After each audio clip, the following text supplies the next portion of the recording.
ধরেন আপনি একটা প্রবলেমে পড়ছেন, ঝামেলায় পড়ছেন।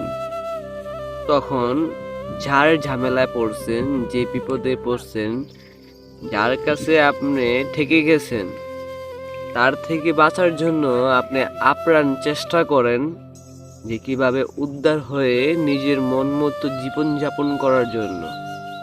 বাঁচার তো খুবই চেষ্টা করেন, তাই না?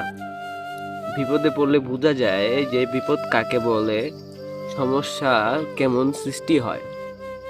তখন আমরা চেষ্টা করি, খুব আপ্রাণ চেষ্টা করি, খুব কাকুতি মিনতি করে বুঝাই যে আমাকে ছেড়ে দেন বা আমাকে মাফ করেন।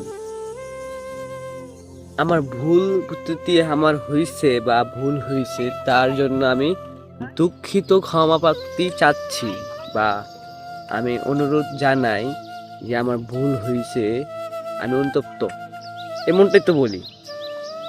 ঠিক এই মাহে রমজানে আমরা মহান সৃষ্টিকর্তার কাছে কাকুতি মিনতি করে যদি চাই আমাদের গুনার জন্য, আমাদের পাপের জন্য, যে আমরা ঠকে গেছি, মহান সৃষ্টিকর্তা আপনার হুকুম পালন করতে পারি নাই, প্লাস আমরা শয়তানের ধোকায় পড়ে আপনাকে নারাজ করছি, আপনার কথা অমান্য করছি।